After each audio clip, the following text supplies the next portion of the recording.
안녕하세요. 저는 슬하에 아들 하나, 딸 하나를 두고 있는 60대 여자입니다. 우리 또래 엄마들은 만나면 다들 자식 자랑하느라 바쁘죠. 우리 아들이 얼마나 좋은 직장에 다니는지, 우리 딸이 얼마나 효녀인지 이야기하면서요. 저는 자식 농사를 망쳤다면 망쳤다고 할 수 있는 사람인데요. 제 딴에는 열심히 키운다고 키웠는데 역시 자식 일은 제 마음대로 안 되나 봅니다. 아마 제 사연을 듣는 여러분들 중에도 애들 낳고 장성할 때까지 키우신 분들이 많으실 텐데 다들 자식들과 화목하게 지내시는지 궁금합니다. 만약 그렇다면 정말 존경하고 부러워요. 그럼 제가 왜 자식 농사를 망쳤다고 하는지 한번 이야기를 해볼까 해요. 잘 들어주셨으면 좋겠습니다.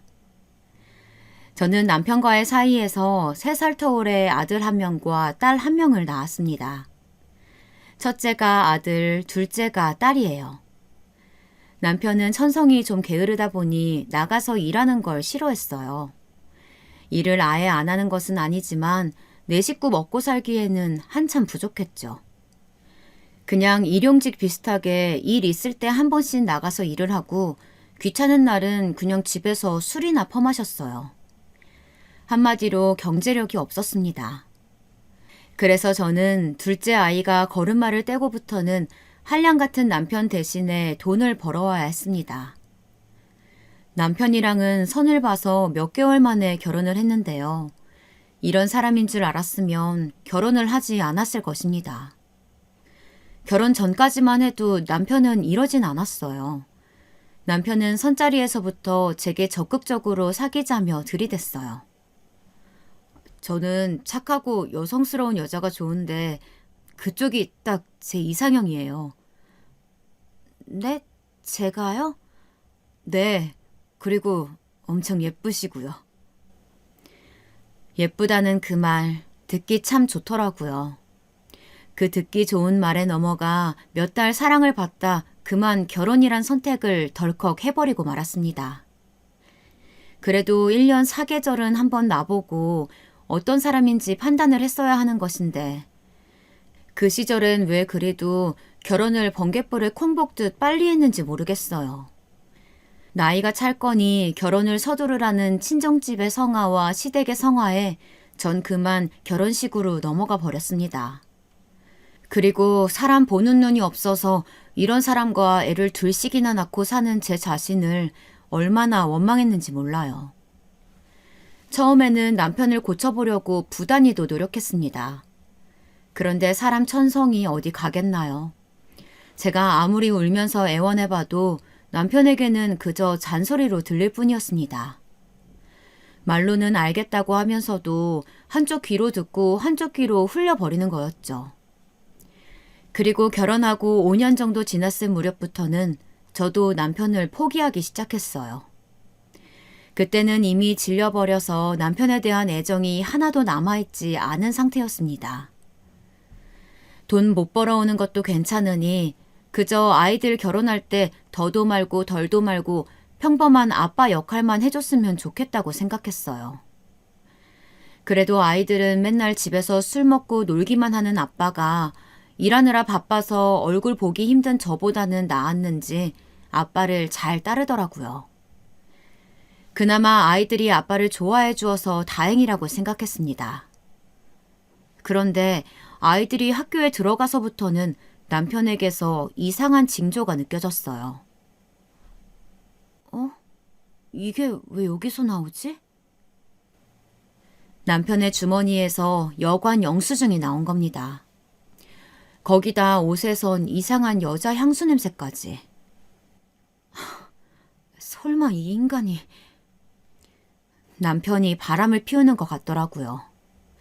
순간 옆집에서 한창 바람으로 남편이 두 집 살림 하네 어쩌네 하면서 저한테 울며 불며 난리를 떨고 간 아줌마 얼굴이 확 스쳐 지나가더라고요. 한숨이 저절로 나왔습니다. 이걸 어째야 할지. 근데 솔직히 누가 봐도 확실할 만한 증거들이 많았지만 굳이 들먹이지는 않았습니다.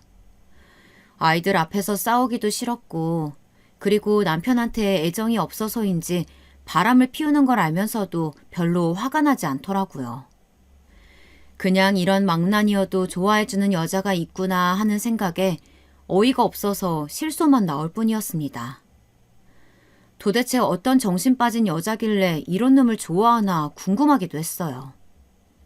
그러다 나중에는 아예 두 집 살림을 차렸는지 한번 밖에 나가면 집에 잘 들어오질 않더라고요. 다만 가슴 아팠던 건 아이들은 아빠가 집에 왜 안 오는지 궁금해했지만 대답해 줄 말이 없어서 대충 얼버무리곤 했습니다.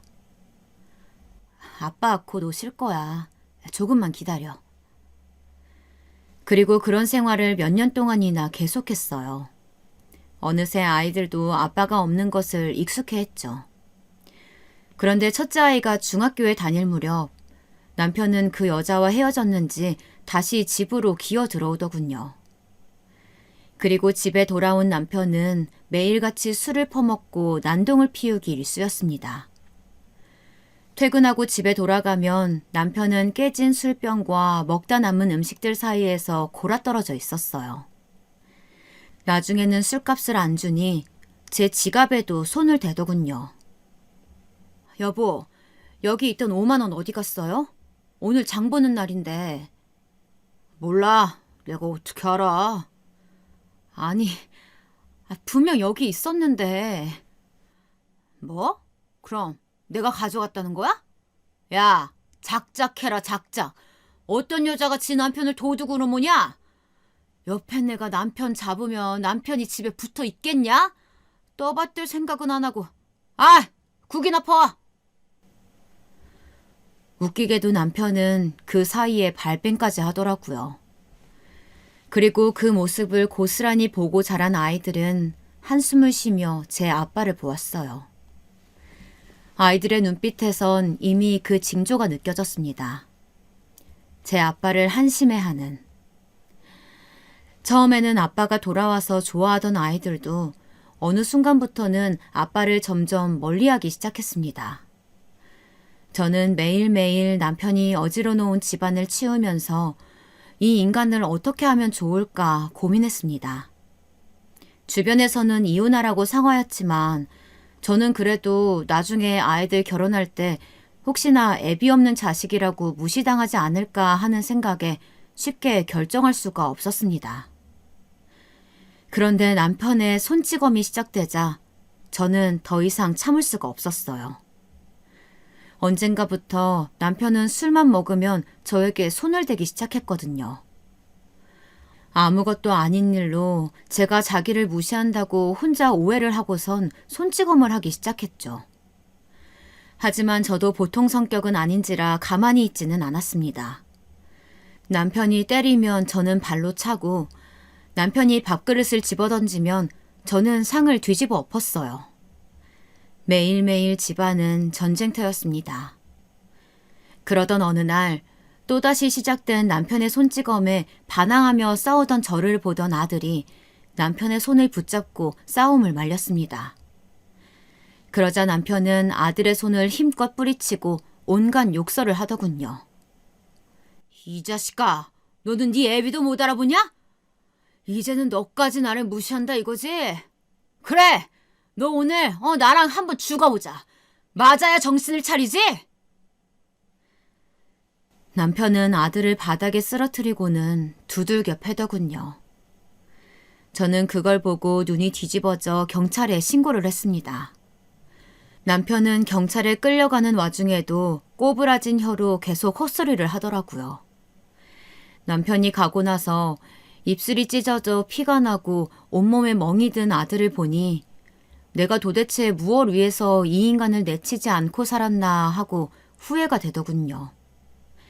그래서 저는 결혼한 지 15년 만에 남편에게 이혼을 요구했습니다. 서류에 사인해. 더는 당신 얼굴 보고 살고 싶지 않아. 근데 남편이 이혼을 받아들이지 않았어요. 아마 제가 없으면 술값 내줄 사람도 없어서 그런 거겠죠. 그래서 결국 소송을 통해 지저분하게 이혼을 하게 되었습니다. 남편이 경제력이 없다 보니 당연히 양육권은 제가 가지게 되었고, 가진 재산이 워낙 없다 보니 재산 분할할 것도 없었습니다. 남편에게서 받은 몇 푼 되지도 않는 위자료는 나중에 비상금으로 쓰기 위해 통장에 넣어두었습니다. 그리고 저는 작은 방을 하나 구해 아이들을 데리고 살았습니다. 시댁이 같은 동네라 두 번 다시는 저 집 식구들과 마주치고 싶지 않아 일부러 멀리 떨어진 다른 동네로 이사를 했어요. 그 당시 시댁 어르신들도 만만치 않았었거든요. 저것도 남편이라고 여자가 너무 기가 세면 안 된다느니 제가 뻔히 맞고 사는 걸 알면서도 여자가 일단 참아야 한다, 그래야 하는 거다, 이런 식의 태도였죠. 어느 날은 제 아들이 할머니, 우리 엄마 아파해요. 아프긴 무슨, 저깎게 아프긴 뭘 아파. 네 엄마가 엄살 부리는 거야. 이런 식의 대화를 하는데 정말 피가 거꾸로 솟겠더군요. 아무쪼록 이후로 시댁과 인연까지 끊어졌으니 더 숨이 트여지는 것 같았습니다. 그리고 저는 낮에는 회사를 다니고 밤에는 대리운전을 뛰어가며 열심히 애들을 먹여 살렸습니다. 남편은 약속한 양육비를 처음 몇 번만 어디서 구해와서 보내더니 그 이후에는 보내지 않더라고요. 직장도 없고 돈이 없어서 못 보낸다고 하면서요. 저도 처음에는 어떻게든 돈을 빌려서라도 구해오라고 닥달했지만 나중에는 그냥 포기했습니다. 그리고 이혼 후 애들 보러 한 번도 찾아오지 않는 남편을 그냥 없는 사람 취급하기로 했어요. 주변에서는 양육비 소송이라도 하라고 했지만 저는 그딴 더러운 돈 받기 싫어서 그냥 없는 셈 치기로 했어요. 그렇게 홀로 애들을 키운 지 몇 년 후 첫째 아이가 고등학교 3학년이 되었습니다. 공부를 꽤 잘했던 아들이라 수능 뒷바라지를 정말 열심히 했어요. 항상 공부하기 좋은 환경을 유지시켜주기 위해 좋은 음식에 좋은 옷에 혹시 감기라도 걸릴까 전전긍긍하면서 아들을 챙겼습니다. 아들이 집에서 쓰는 책상과 의자까지 수험생한테 가장 좋다는 제품으로 알아봐서 준비를 해줬죠.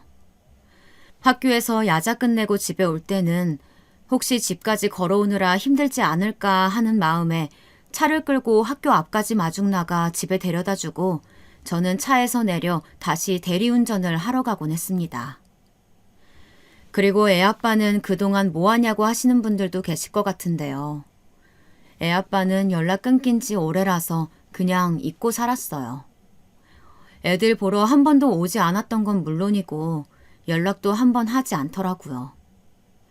혹시 저 말고 애들한테는 연락했을까 싶어 애들에게 물어보았지만 찾아온 적도 없었다고 하네요. 엄마, 전 아빠 신경 쓰고 살고 싶지 않아요, 굳이.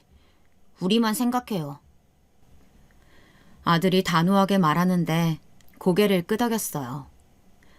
저도 굳이 신경 쓰고 싶지 않아서 먼저 연락하지 않다 보니 이제는 어디서 죽었는지 살았는지도 모르는 상태가 되었습니다.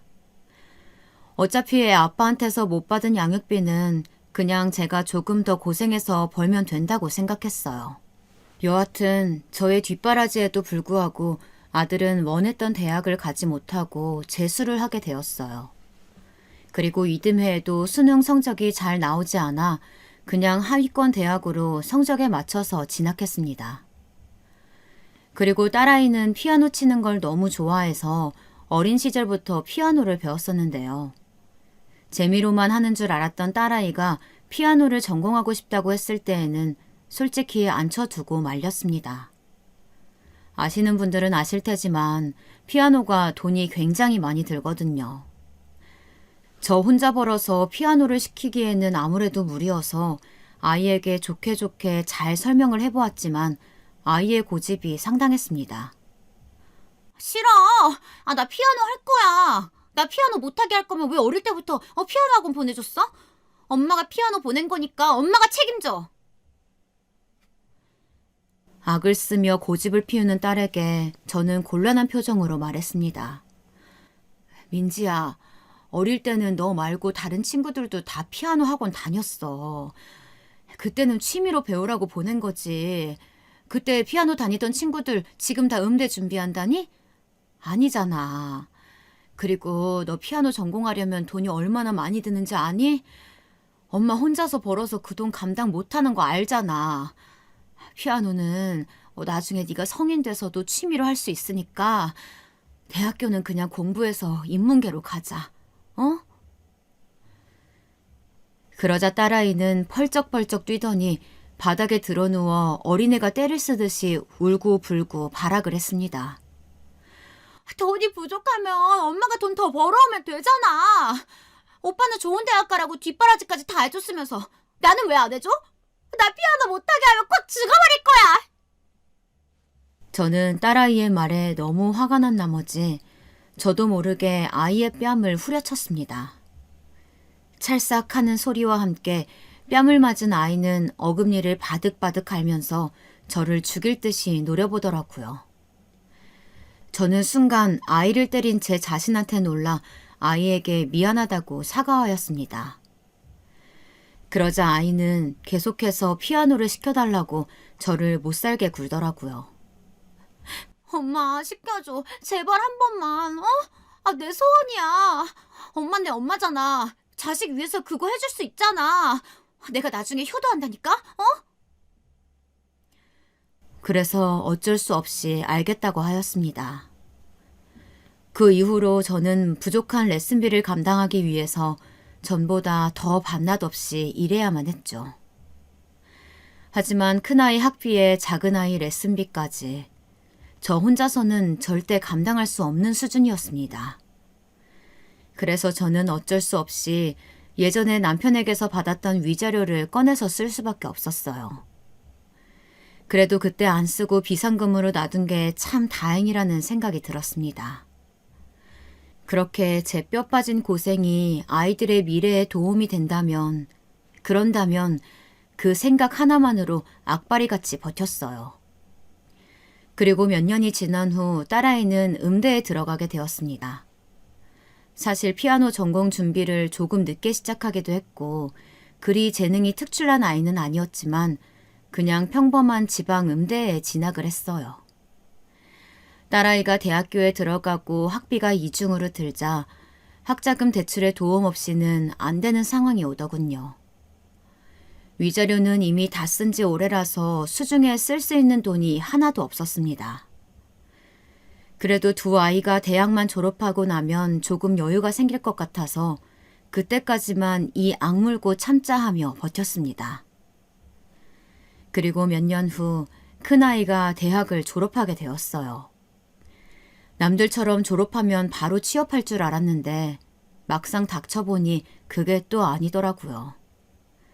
취업이 잘 되지 않는다며 갑자기 회계사 시험 준비를 하겠다고 하더라고요. 회계사? 엄마, 나 머리도 좋고 하면 될 것 같아.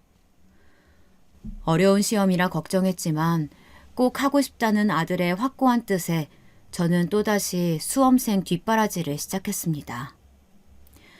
학원비에 인터넷 강의 수강료에 책과 독서실 등록비 등등. 공부만 하는데도 들어가는 돈이 상당히 많더군요. 삼시세끼를 독서실 근처에서 사 먹다 보니 밥값도 만만치 않았고요. 저는 매일 사 먹는 밥만 먹는 아들이 안쓰러워서 바쁜 와중에도 일주일에 3번은 도시락을 직접 싸주었습니다. 근데 아들은 그것도 불만이었는지 엄마, 반찬이 이게 뭐야? 아들 반찬 이렇게 시원찮게 싸주면 내가 공부가 되겠어? 소세지 볶음 해달라고. 짜증나. 정말 공부도 안 돼 죽겠는데. 이러더라고요. 그러다 어느 날은 저도 폭발을 해버렸어요. 당시 제가 아들 뒷바라지를 하기 위해 식당에서 일을 하다가 손님과 시비가 붙었는데 사실상 제가 갑질을 당한 거였죠. 저한테 물을 몇 번이나 떠오라 말아로 난리를 치더라고요. 근데 아들이 우연히 제 식당에 와 그 모습을 보고도 가만히 있는 겁니다. 참 어찌나 씁쓸하던지. 외려 나중에 식당을 나오는데 엄마, 손님한테 함부로 굴면 엄마 잘려. 그럼 어떡해. 엄마가 내 뒷바라지 해줘야 되는데. 그나저나 엄마 나 내일 친구랑 외식할 거니까 돈 좀 줘봐.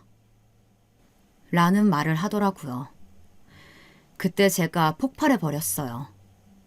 손님한테 갑질 당하는 것도 서럽고 몸 구석구석이 아파 파스를 붙이며 자는 것도 서러운데 내 편도 안 되어주는 아들이 저한테 또 돈 타령을 하고 있으니까요. 너 엄마가 무슨 고생하고 있는 줄 알긴 알아? 돈이 우스워.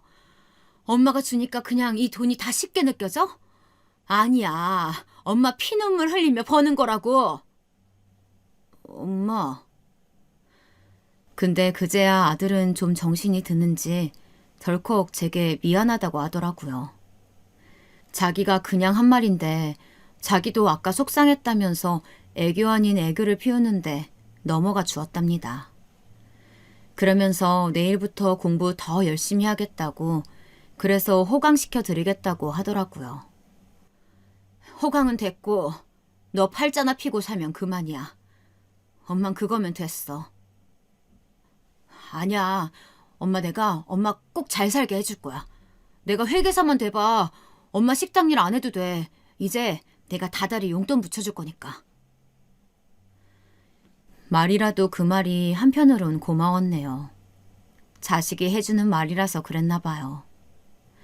하지만 역시나 사짜 직업이다 보니 쉬운 게 아니더군요. 아들은 결국 합격의 문턱을 넘기지 못한 채 3년간의 수험 생활을 마쳤습니다. 그리고 아들은 눈을 낮춰 그냥저냥한 회사에 취업을 했습니다.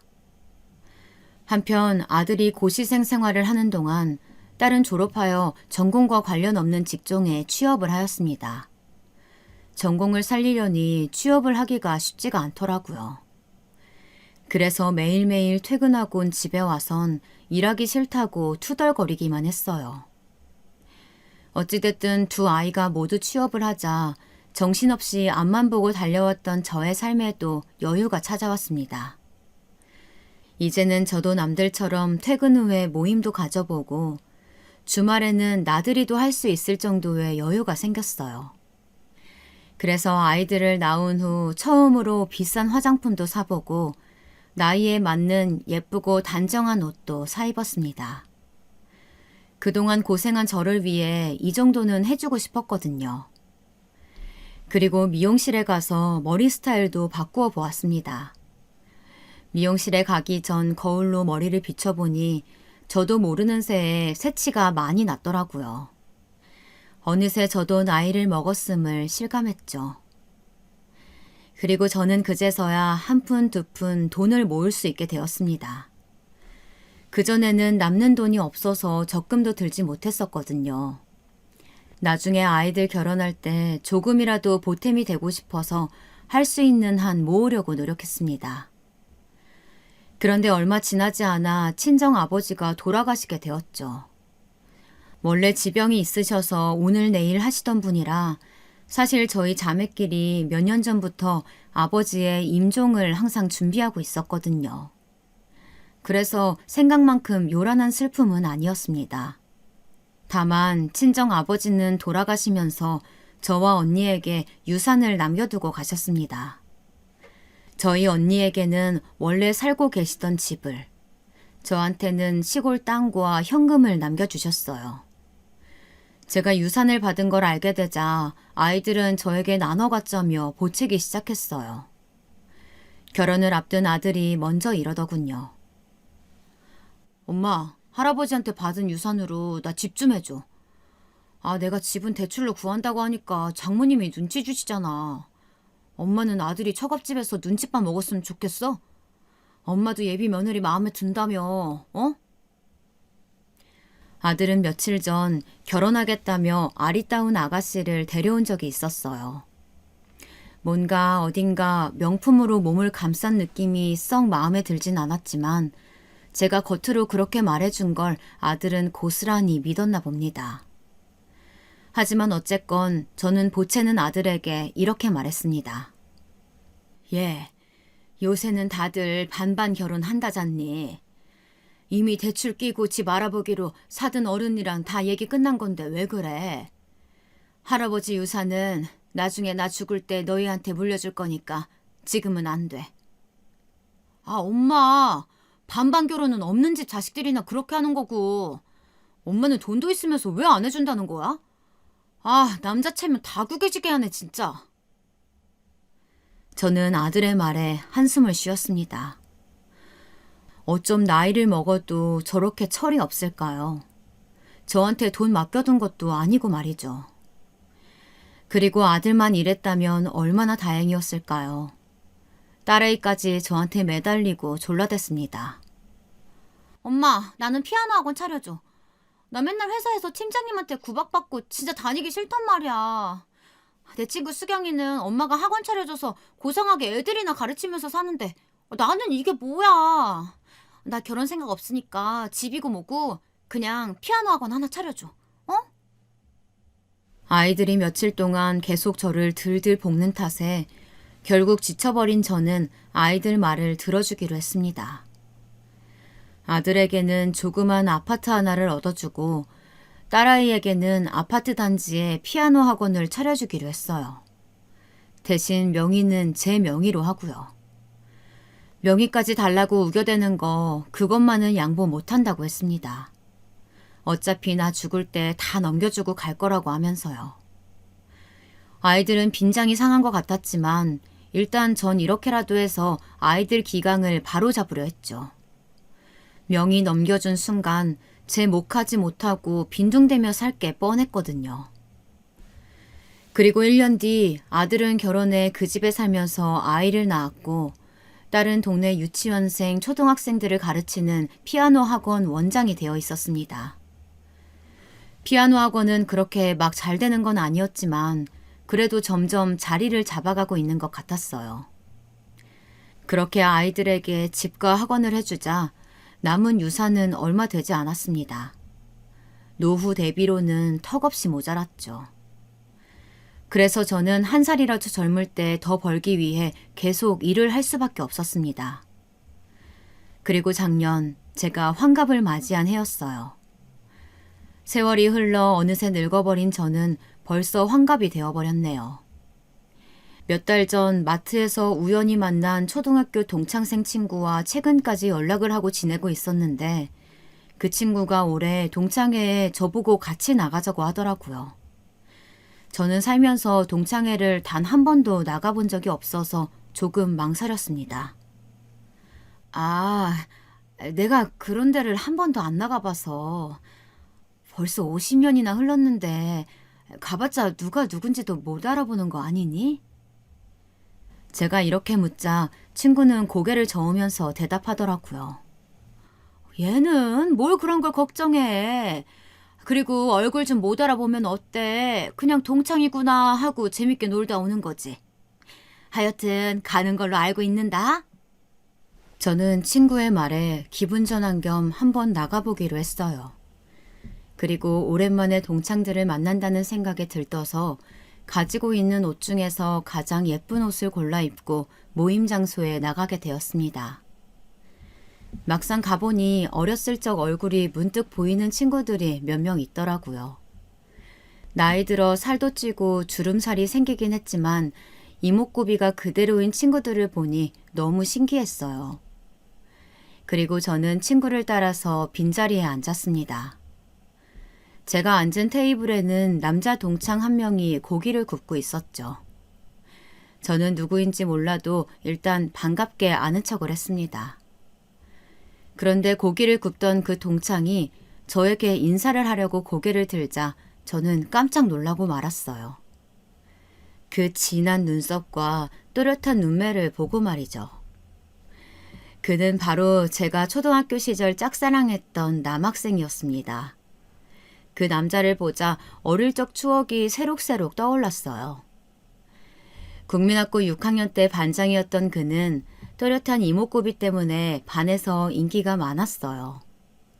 공부도 잘하고 선생님들한테도 이쁨 받는 우등생이었죠. 저는 잘생긴 얼굴 때문도 있었지만 또래 남자 아이들과는 달리 또박또박 글씨를 예쁘게 쓰는 그 아이의 모습에 반해 좋아하는 마음을 가지게 되었습니다. 하지만 수줍음이 많았던 저는 그 아이에게 제 마음을 표현할 수 없었죠. 결국 국민학교를 졸업하는 날 아쉬운 마음에 그 아이에게 손편지 한 장을 주고 떠난 게 다였네요. 그 이후로 중학교를 서로 다른 곳으로 가서 더 이상 볼 수 없었습니다. 정말 순수했던 시절의 이야기네요. 제가 그에게 "너 동석이 아니니?" 라고 하자 그도 저를 알아보더라고요.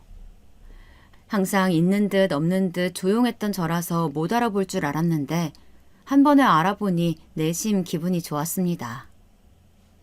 그리고 우리는 맛있게 고기를 구워 먹으며 지난날의 회포를 풀었습니다.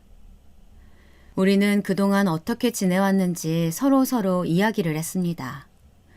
동창이 그래서 동창인 건지, 같은 학교를 나왔다는 것만으로도 마음이 풀리는 건지, 처음엔 부담스럽기도 하고 어색하기도 했지만 어느새 술술 말이 트이기 시작했어요. 그 친구가 먼저 말을 해주더군요. 자기는 20대 후반 결혼하려던 여자가 있었지만 집안의 반대로 헤어진 후 쭉 혼자 지냈다고 하더라고요. 젊을 때는 별 생각이 없었는데 나이 먹고 보니 혼자만 처자식도 없이 쓸쓸한 처지인 것 같아서 가끔 외로울 때가 있다고 하더라고요. 그래도 일에만 집중해서 그런지 아주 번듯한 사업체를 하나 갖고 있다고 했습니다. 나중에 친구에게 들으니 그 말은 정말이지 사실이었습니다. 갖고 있는 재산도 아주 많고 동창들 중에 제일 잘 간다며 그런 말을 하더라고요. 그 이후 저는 그와 자주 연락하는 사이가 되었어요. 이 나이에 마음이 잘 통하는 친구를 만나 맛있는 것도 같이 먹으러 가고 바람도 쐬러 가고 즐거운 한때를 보냈습니다. 그리고 어느샌가 마음속에 은은한 불씨가 타오르는 것을 느꼈고 그렇게 우리는 서로 사랑하는 사이가 되었습니다. 그러면서 제 이야기도 고백을 할 수 있게 됐어요. 남편의 손찌검으로 인해 이혼한 이야기, 그리고 아들, 딸을 키우고 아이들이 벌써 성인이 된 이야기를 해주었습니다.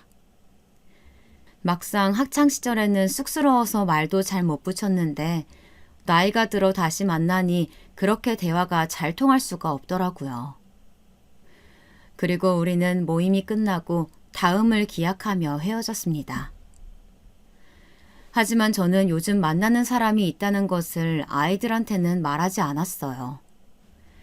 괜히 나이 먹고 주책이라고 생각할 것 같기도 하고 나중에 재혼을 결심하게 되면 그때 아이들에게 알려야겠다고 생각했습니다. 그리고 저는 그와 행복한 시간들을 보냈어요. 환갑의 나이에 사랑이 찾아올 거라고는 상상도 못했는데 이 나이에도 소녀처럼 가슴이 설레이더군요. 인간 말종이었던 전 남편과는 다르게 그는 정말 자상하고 진중한 남자였습니다. 주름이 자글자글한 제 얼굴을 항상 예쁘다고 아름답다고 해주는 사람이었어요. 저를 항상 소중하게 대해주는 그의 모습에 하루하루 더 그를 사랑하게 되었습니다. 전 남편과의 결혼 생활에서는 단 한 번도 받아본 적 없는 공주 대접을 이 나이 먹고서 받아보았네요. 그러던 어느 날 그이가 제 손을 잡고 걷다 이러더라고요. 거창하게 결혼식 같은 건 싫다 했으니 소박하게 우리끼리 살림을 합치는 게 어떻냐고요. 살림을? 우리도 이제 나이가 있고 지금처럼 매일 만나는 것보단 같이 살면서 서로 의지하면 좋지 않을까? 좋아요, 저도. 덤덤히 고백해오는 그이의 말에 전 그러겠다 했습니다. 한치의 망설임도 없었던 것 같아요. 감정이고 뭐고 사가 달았다고만 생각했는데 이렇게 좋은 시절을 떠올리게 하는 사람, 다신 못 만날 것 같았거든요. 대신 아이들에게 말해야겠다 싶어 한자리에 불러 모으려 했습니다. 그런데 그 당시 아들 내외는 아이 키우느라 바빠서 얼굴 보기 힘들었고 딸아이는 자기 생활하느라 바쁜 애여서 제가 누구와 어디를 다니든지 아무도 신경 쓰는 사람이 없었습니다. 그래서 저에게 만나는 사람이 있다는 것을 아이들이 눈치채지 못했었죠. 엄마랑 밥 한 끼 하자. 엄마가 할 말이 있어서. 아, 나 요즘 바쁜데 또 뭔데 그래. 만나보면 알아. 아, 바빠 나중에. 엄마 뭐 부탁할 거 있으면 옆집에 일단 부탁해. 그래서 어째 만나자고 하면 바쁘다며 계속 튕기더라고요. 딸아이도 마찬가지였어요. 자식이 둘인데 어째 살가운 자식이 하나 없다는 게 그 순간 서글펐죠. 그런데 어느 주말 그이와 근교에 드라이브를 하다가 경치 좋은 커피숍이 있어서 들어갔다가 작은 일이 생겼어요. 차를 시켜놓고 창밖 풍경을 즐기며 도란도란 이야기를 나누고 있었죠. 그런데 그때 커피숍 안쪽으로 아들 부부가 아이를 안고 들어오는 게 아니겠어요? 저는 당황한 나머지 고개를 돌리고 못 본 척했지만 아들이 먼저 저를 알아보고 말았습니다. 아들은 아이를 안은 채로 성큼성큼 걸어와 저와 그이를 몇 번이나 번갈아가며 쳐다보았어요. 그러더니 묻더군요. 엄마, 이 아저씨 누구야? 저는 어떻게 대답해야 할지 몰라서 머뭇거리다가 이렇게 대답했어요. 왜 그랬는지 모르겠지만 막상 말 꺼내기가 조심스러웠던 것 같아요. 아, 엄마 친구야. 학교 동창. 아들은 의심스러운 눈초리로 노려보더니 말했어요. 친구? 엄마가 남자인 친구도 있었어? 그리고 무슨 친구랑 이런 데를 놀러 다녀? 저는 버릇없이 말하는 아들을 애써 말려보았습니다. 그런데 그는 전혀 기분 나쁜 기색도 없이 웃으면서 대답하더군요. 아, 혜숙이 아들이구나. 반갑습니다. 엄마를 닮아서 그런가 미남이시네. 저는 어머님하고 친한 친구 정도로 생각해주면 고맙겠어요. 그이는 제 눈치를 보더니 일단 대강 그 정도로 둘러댔어요. 아들은 믿지 않는 듯 했지만 아이가 칭얼거리는 바람에 얘기를 더 못하고 나가버렸습니다. 그리고 마음이 불편해진 저는 일찍 그와 헤어지고 집에 돌아갔습니다. 저는 이제 슬슬 아이들에게 이제 진짜로 말해야겠다고 생각했죠. 안 그래도 요즘 그이와 재혼에 대해서 진지하게 이야기를 나누던 중이었거든요. 정확한 시기와 구체적인 계획은 아직 확정되지 않았지만 앞으로 재혼하여 남은 여생을 함께하자는 뜻은 서로 일치하였습니다. 언제 살림을 합칠지도 정했고요. 그리고 얼마 안 가 주말에 그이와 1박 2일로 놀러간 펜션에서 정식으로 프로포즈를 받았습니다. 사실 우리 때 프로포즈고 뭐고 이런 게 있었나요? 그냥 나이 차고 때 돼서 결혼하는 거였죠. 그런데 분위기 좋은 곳에서 무릎을 꿇고 진심을 전하는 그의 말에 저는 감동해서 그만 아이처럼 눈물을 흘리고 말았습니다. 이 사람이 바로 나의 운명의 동반자다라는 확신이 들었죠. 그리고 저는 그이와 즐거운 시간을 보내고 집으로 돌아왔어요. 근데 일이 생긴 거죠. 그리고 돌아와 보니 딸아이가 웬일로 밖에 안 나가고 집에 있더라고요. 딸아이는 제 손에 들려있던 꽃다발을 보더니 추궁하기 시작했습니다. 이거 도대체 누구한테서 받은 거냐고요. 안 그래도 요새 수상했다면서 제 핸드폰을 확 낚아채 갔습니다. 제 휴대폰에서 그와 찍은 사진과 문자 메시지를 본 딸은 갑자기 빽 하고 소리를 지르더니 휴대폰을 집어던졌어요. 엄마, 이게 뭐야? 미쳤어? 이 아저씨는 도대체 누구야? 민지야, 안 그래도 말하려고 했었어.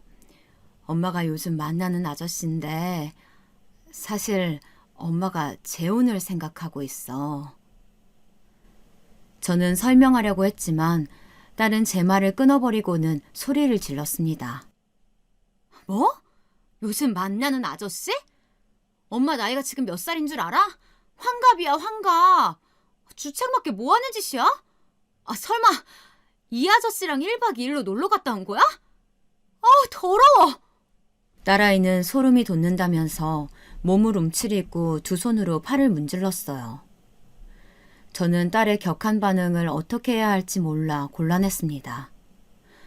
이게 그렇게까지 놀랄 일인가? 제가 더 당황스러울 지경이었어요. 그런데 그때 딸이 갑자기 어디론가 전화를 하더군요. 여보세요? 오빠! 엄마가 미쳤어. 얼른 집으로 와봐. 엄마가 어떤 징그러운 아저씨랑 놀아나고 있다니까? 빨리 와. 끊어.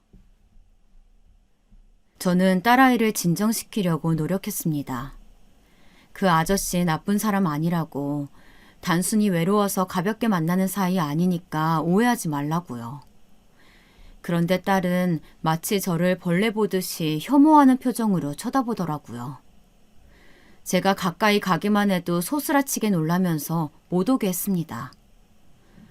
그렇게 한참을 딸과 실랑이를 하고 있는데 아들이 집에 도착했어요.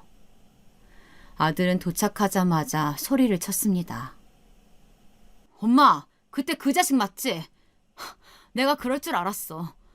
그놈 자식 당장 불러내. 내가 가만 안 둬. 나이를 먹을 거면 곱게 처먹어야지. 다 늙어서 웬 연애질이야, 연애질은. 너 그게 무슨 말이야? 말 못 가려 해? 어른한테 그게 할 말이야? 제가 말버릇이 그게 뭐냐며 아들한테 한 소리 하려는데 딸이 바닥에 떨어져 있던 제 휴대폰을 집어서 그이에게 전화를 걸더라고요.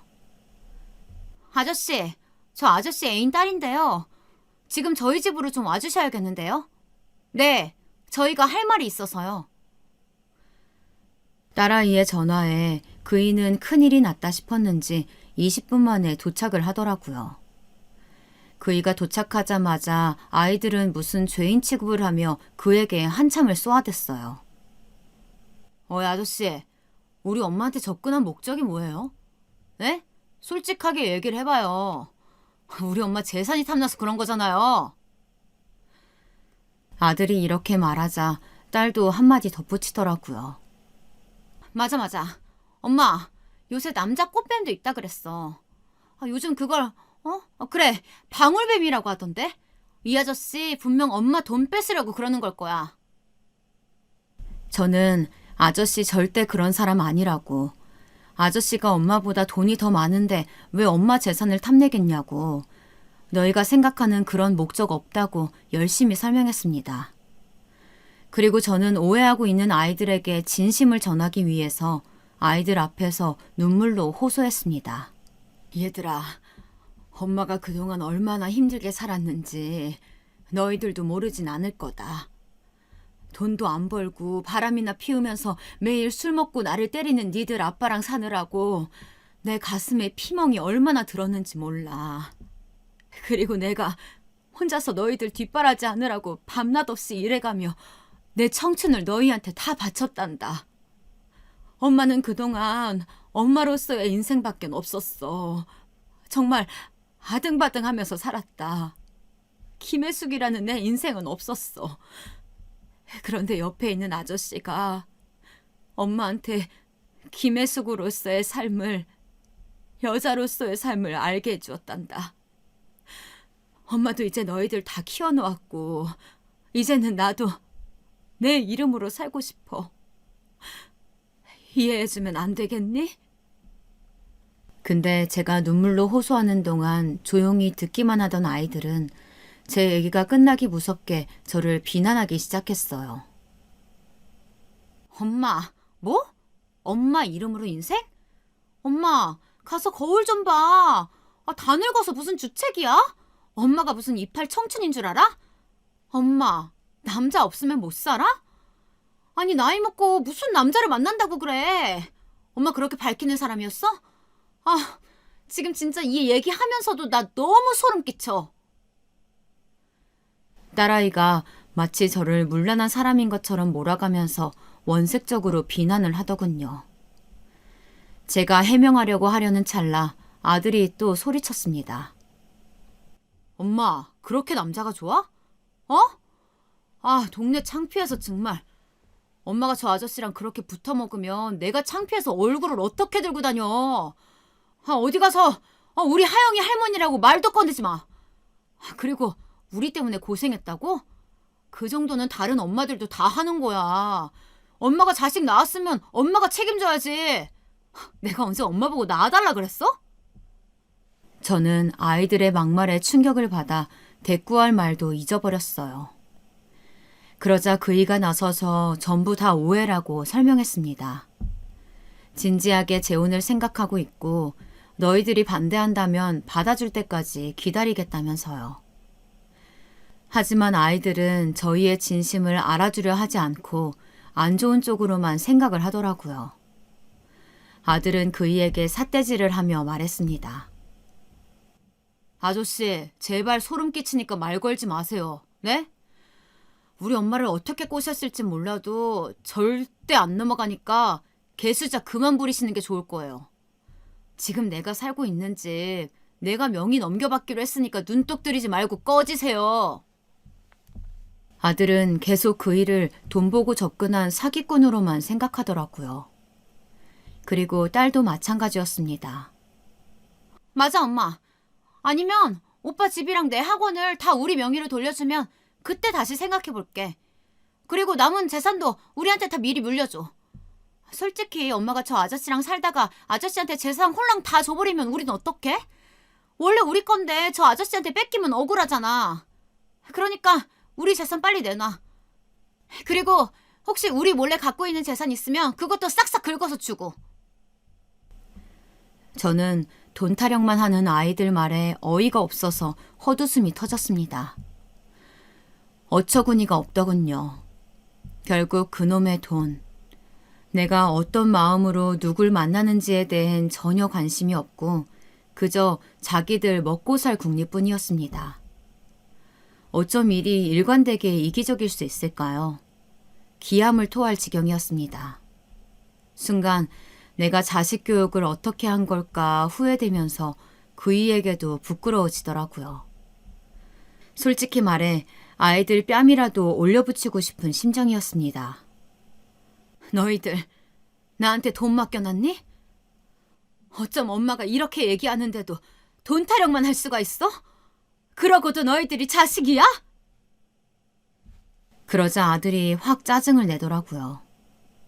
아이씨, 어차피 우리한테 줄 거였잖아. 어차피 줄 거 미리 달라는데 뭐가 문제야? 아, 그리고 엄마도 그거라도 안 해주면 우리한테 해줄 게 뭐가 있는데. 엄마 말대로 엄마 인생 살더라도 줄 건 주고 가야 될 거 아니야.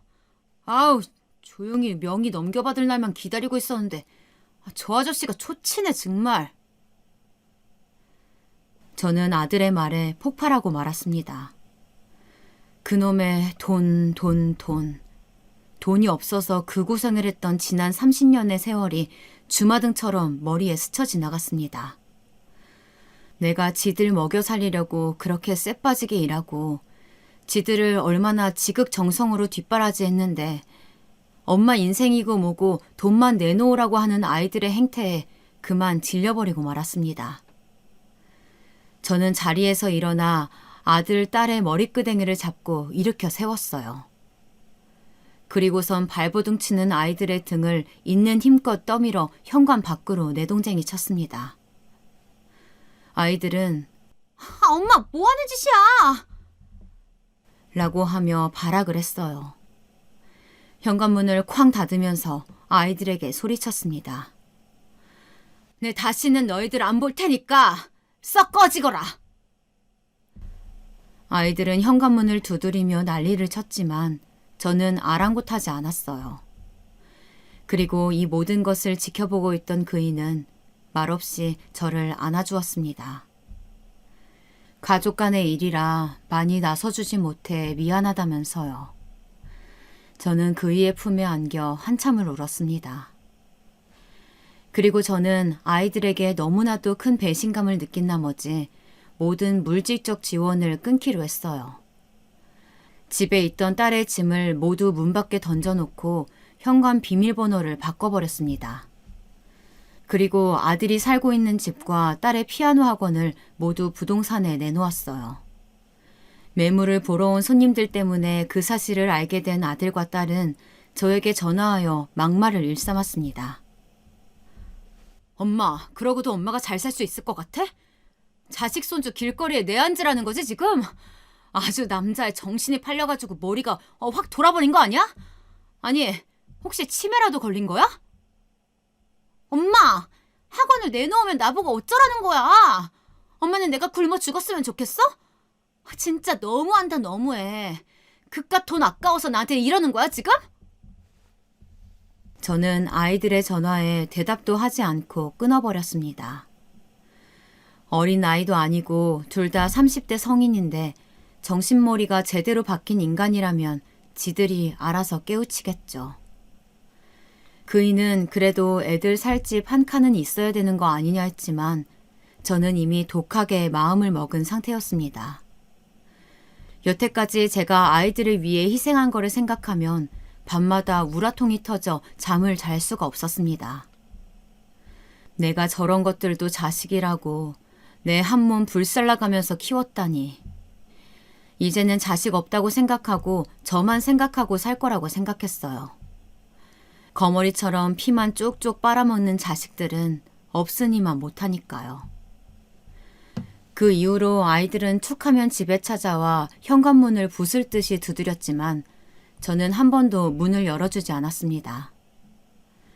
그런데 제가 이렇게 강경하게 나오니까 이젠 저 자세로 깨갱되더라고요. 자기가 잘못했다느니 앞으로 잘하겠다느니 믿기지도 않는 말들을 쭉쭉 늘어놓는데 귀에 들어오지도 않았습니다. 그런데 이 모습을 지켜보던 그이, 혼인신고도 했으니 남편으로 호칭을 바꿀게요. 남편이 자기가 아무래도 나서는 게 좋겠다며 조용히 아들과 딸을 만나보겠다고 했습니다. 당신이? 내가 알아서 할 테니까 이제부터는 나서지 마. 당신 충분히 힘들었잖아. 무거운 얼굴로 나간 남편은 무슨 말을 한 건지 아들과 딸을 불러놓고 단단히 단도리를 시킨 모양이었습니다. 갑자기 아들과 딸이 잠잠해지더니 연락을 싹 끊더라고요. 알고 보니 남편이 제가 너무 힘들어하는 것 같자 이런 식이면 법적 절차를 밟겠다며 엄포를 놓았다더군요. 앞으로 니들 엄마 앞에 나타나면 나도 가만히 있지 않을 거다. 지금까진 네 엄마 얼굴 봐서 봐주고 넘어갔지만 이젠 나도 봐주고 싶지 않구나. 니들이 가지고 있는 빚, 배우자든 만나는 사람이든 조사해보니 다들 정확한 액수는 모르는 것 같던데 최근에 친 사고는 더더욱 모르겠지. 특히 민지, 넌 이미 사채까지 썼던데. 남자친구분이 알고 계시는 건가? 알면 아마 그 집에서도 난리가 나겠지. 결혼까지 생각하는 것 같던데. 아저씨, 그것만은 안 돼요. 정말 안 돼요. 잠시만요. 아니 지금 그걸 다 어떻게 알아내신 거예요? 그거 불법 아니에요? 불법이고 아니고가 중요한 게 아니지. 니들 신세가 어떻게 될지 모르는데. 아저씨, 제발 저희 그냥 아무 말도 안 하고 있을게요. 조용히 하고 있을게요. 말하지만 말아주세요. 그러면서 남편이 뒷조사한 사실을 조심스레 제게 알려주는데 참으로 충격적이었습니다. 아들과 딸이 그토록 돈돈거린 이유가 있더라고요. 아들은 일단 저도 모르는 빚이 있었습니다. 제게 자꾸 명의를 옮겨달라고 한 이유가 바로 빚 때문이었어요. 언제부터인진 모르겠지만 도박 중독으로 인해 상당한 빚을 안고 있었고 지금 그 때문에 몇 번 이혼 얘기가 있었더라고요. 어쩐지 며느리가 제 전화를 받지 않는 거엔 이유가 있었더군요. 거기다 딸은 명품 쇼핑 중독이었어요. 명품에 빠져 하나씩 사들이고 돈이 없으면 또 팔고 이런 식으로 하다가 급기야 빚까지 냈다고 하더라고요. 거기에 학원 관리는 하지 않아 원생들도 이미 너무 많이 빠져나간 후였고요. 이미 동네에 소문이 자자했는데 저만 몰랐던 사실이었습니다. 허탈하더라고요. 왜 제가 그 천치 같은 아이들에게 그토록 공을 들였던 걸까요? 근데 그 아이들이 내 배 아파 낳은 자식이라는 게 너무나도 속상했습니다. 일단 남편의 조언대로 그 후 전 혹시라도 아이들이 찾아오면 이웃집에 너무 피해를 주는 것 같아서 그 집도 부동산에 곧 내놓게 되었어요. 그리고 모든 살림을 가지고 남편의 집에 들어가기로 했습니다. 아이들도 남편이 사는 곳은 모르니 찾아올 수는 없었겠죠. 혹시나 어떤 방법으로 그 집마저 찾아낸다면 또다시 이사를 가면 그만이고요. 이대로 부모 자식 간의 연은 끊어버리기로 했어요. 그리고 한 달이 지났습니다. 나중에 알게 된 사실인데 아들은 살던 집이 나간 후 갈 곳이 없어 처갓집으로 들어가게 되었다고 합니다. 저번에 보니 안 싸던 어른 성격이 장난 아니시던데 집도 절도 없이 쫓겨난 아들은 그 집에서 눈칫밥 좀 먹고 살겠죠. 어쩌면 이혼을 당할 수도 있고요. 그리고 딸은 학원에 있던 피아노와 집기들을 옮겨둘 곳이 없어 전부 처분하고 친구 집에 얹혀 살며 그 돈으로 생활하고 있다고 하네요. 아마 조만간 그 돈도 떨어지면 다시 예전처럼 회사를 다니던지 하겠죠. 어쨌든 사채까지 썼으니까요. 남의 밑에서 일하는 거 싫다고 하도 투정을 부려서 학원까지 차려줬는데 그놈의 돈 욕심으로 다시 남의 밑에서 고생하게 될 모습을 생각하니 참 그랬습니다. 그래도 친자식들인데 제가 너무한가요? 뭐 그렇게 생각하실 수도 있겠네요. 하지만 제가 살아온 인생을 직접 겪어보셨다면 저의 마음 충분히 이해하실 거라고 생각합니다. 저는 정말 제 인생을 갈아 넣어 최선을 다했고 이제 더 이상의 의무는 없다고 생각하니까요. 이제 성인인데 지들 인생 지들이 알아서 살아야죠. 그리고 현재 저는 남편의 집에서 행복한 신혼생활을 보내고 있습니다. 남편은 조촐하게라도 결혼식을 올리자고 했지만 나이 먹어 망가진 몸매에 드레스 입기도 좀 민망하기도 하고 굳이 동네방네 자랑할 필요는 없을 것 같아서 그냥 이대로 살기로 했어요. 확실히 젊을 때 결혼 생활 했던 것과는 다르게 나이 들어 새로 결혼을 해보니 산전수전 겪은 게 많아서 그런지 너그러운 마음으로 서로 싸우지 않고 잘 지내게 되는 것 같아요. 물론 남편이 워낙 저에게 잘해주고 성품이 좋아서 그런 것도 있지만요. 그저 해지는 저녁에 오붓하게 손잡고 저녁 노을을 함께 바라볼 수 있는 사람, 같이 늙어가는 처지에 아플 땐 서로 힘이 되어주고 기쁠 땐 마주보고 웃을 수 있는 사람이 곁에 있다는 사실이 너무나도 행복합니다. 이렇게 행복하게 몇십 년 더 살다가 가능하다면 한날 한시에 눈을 감고 싶은 게 제 마지막 소망입니다. 하지만 그건 제 욕심이겠죠. 갈 때 내가 먼저 가더라도 아니면 남편을 먼저 보내더라도 마지막 순간을 함께 할 수 있는 것에 저는 만족합니다. 그리고 아이들에 대한 저의 결심은 아직 변하지 않았어요. 남편은 조금만 더 두고 보고 용서를 해주라고 하지만 저는 제 인생이 불쌍해서라도 그렇게 쉽게 용서할 수가 없을 것 같네요. 언젠가 아이들도 제 나이가 되면 그제서라도 제 마음을 이해할 수 있을까요? 만약 그렇게 된다면 그때는 용서할 수 있을지도요. 하지만 지금은 그저 제 인생에서 가장 행복한 이 시간을 충분히 즐기고 싶습니다. 이제 제가 왜 자식 농사를 망쳤다고 했는지 아시겠죠? 그저 할 수 있는 거 최선을 다해 해주고 열심히만 키우면 될 줄 알았는데 그게 아니더라고요. 사람이 무엇보다도 인성이 가장 중요한 것인데 저희 아이들은 그런 면에서 아주 글러먹은 거죠. 제가 아이들을 키우면서 뭘 잘못했길래 아이들이 저렇게 되었나 정말 알 수가 없습니다. 저처럼 아이를 키워보신 여러분들의 생각이 궁금합니다. 제가 자식을 버린 나쁜 엄마인가요? 욕을 먹어 마땅한가요? 아니면 황혼에 찾아온 사랑과 함께 제 삶을 되찾은 저를 응원해 주시겠나요? 저를 나쁜 엄마라고 욕하셔도 겸허히 받아들이겠습니다. 제가 한 선택이니까요. 그럼 여러분들도 인생의 중요한 순간에 항상 현명한 선택을 하시길 바라며 이야기 마치도록 하겠습니다. 행복한 하루 되세요.